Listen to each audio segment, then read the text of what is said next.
Hello, welcome back. I'm glad you could join with me again today.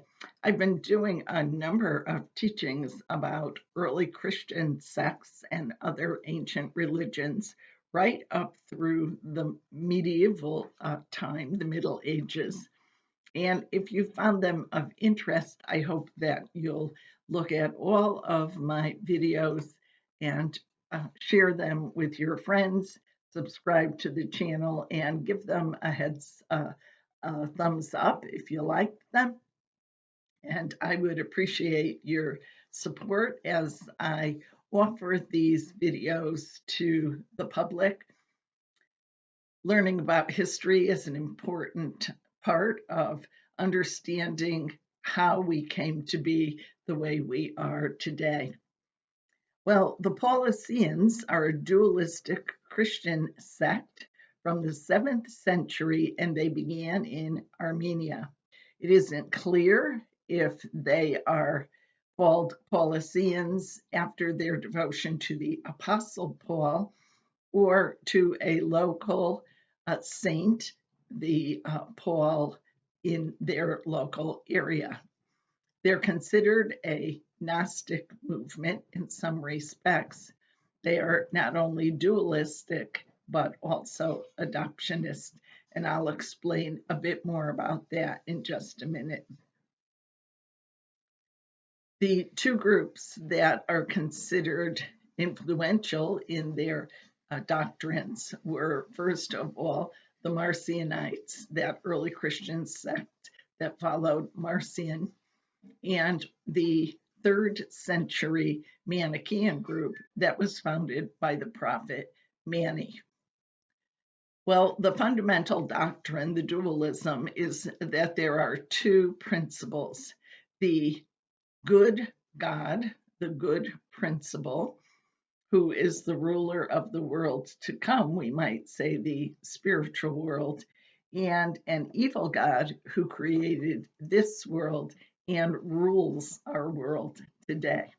And from this, they deduced that Jesus could not be the son of Mary because the good God would not have taken on flesh and become human.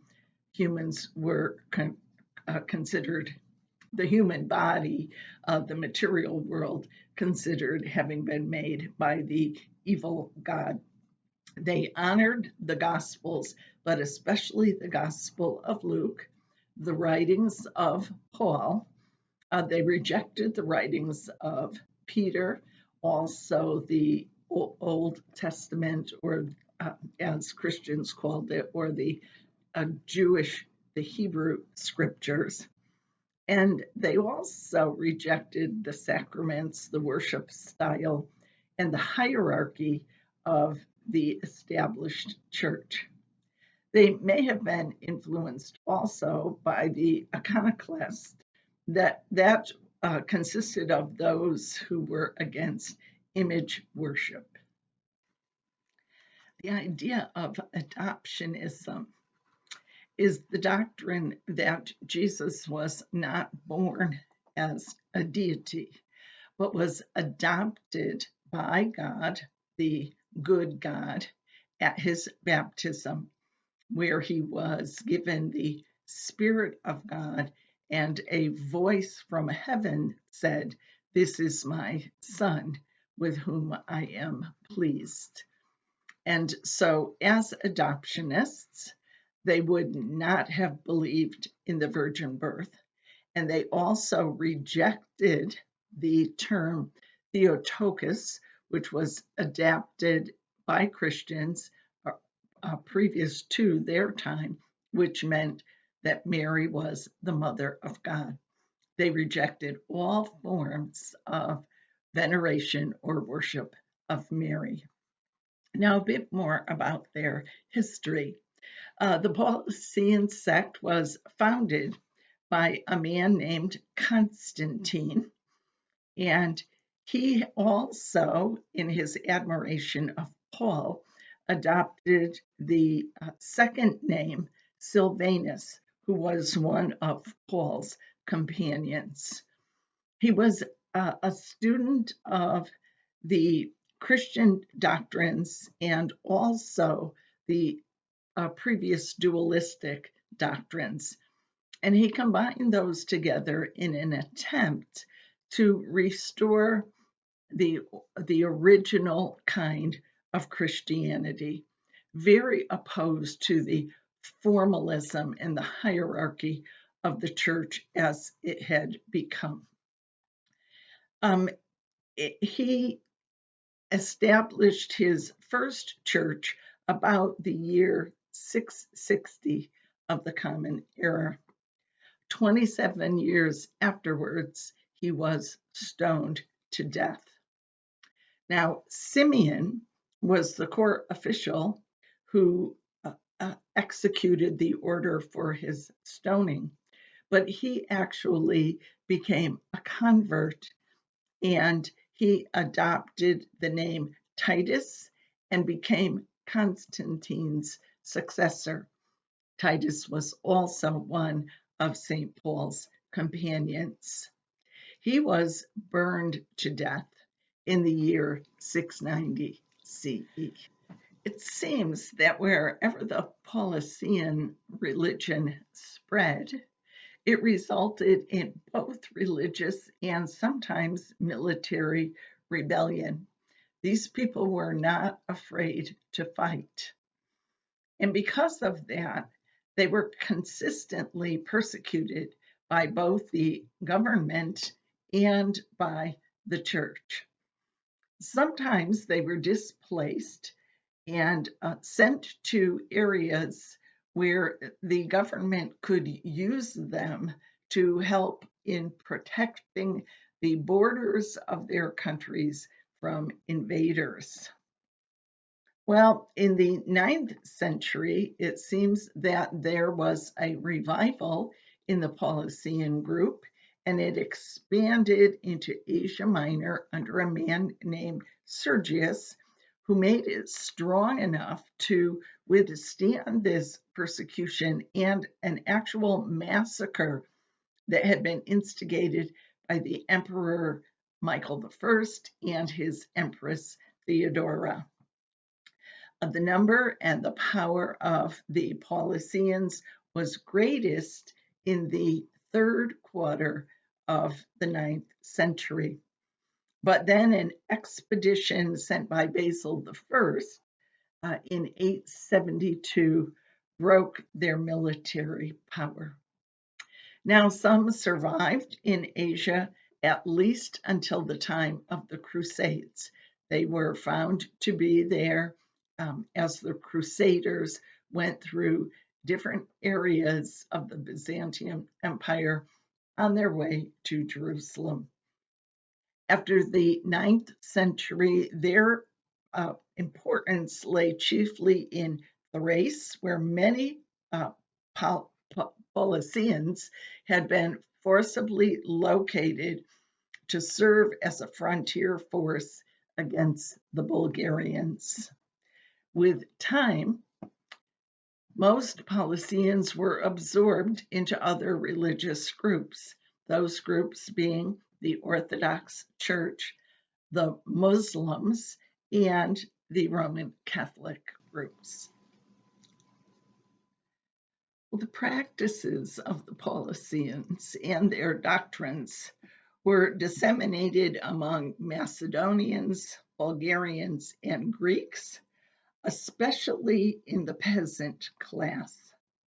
And it seems that they contributed to the development of some later groups, specifically the Bogomils, which I'll put a link to my teaching on the Bogomils in the description, and the later group, the Cathars in southern France. And I'll be presenting about the Cathars at a later date. Well, we've certainly found some similarities here in this group with a number of others that I've mentioned. I do want to draw your attention, if you're interested in the church of this time period, to a website with some information.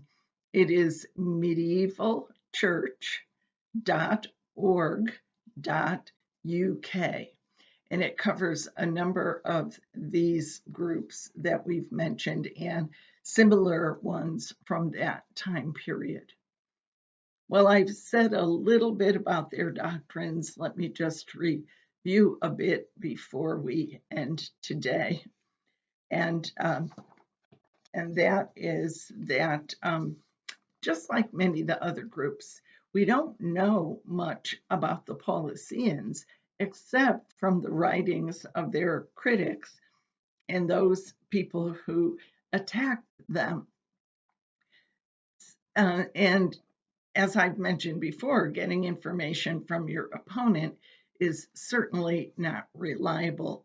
We see that every day as we look at our own newscasts.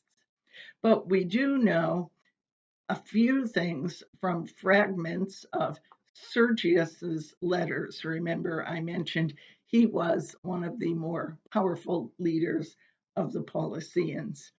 So we knew about the system being dualistic, that they believed in the two principles, the two kingdoms, the evil spirit, the author of and the Lord of the present world, and the good spirit, the creator and author of the future world. And I mentioned some of the books that they accepted from the New Testament canon. They did accept the four Gospels, the epistles of Paul. The epistles of John were also okay. James, Jude, and they had the epistle means letter, the letter to the Laodiceans, which is mentioned in ancient writings, but we don't actually have a copy of it, and it's not part of the Christian canon. But they professed to have that. And as I said, they rejected the Hebrew scriptures, the title Mother of God. They refused to worship Mary. They said that Christ came down from heaven to emancipate humans from the body and from this world, both of which are evil. They also rejected reference for the cross, which we've seen in the Bogomils. They looked on that as heathenish.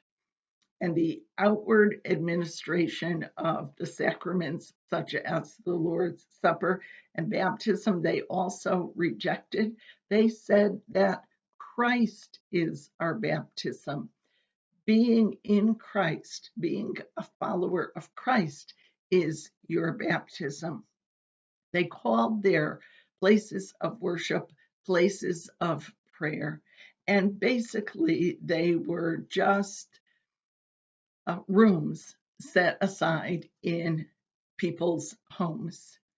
And although they tended toward asceticism, they didn't make any distinction in foods. In other words, they were not plant-based or vegetarian. They didn't have clean and unclean foods, and they practiced marriage.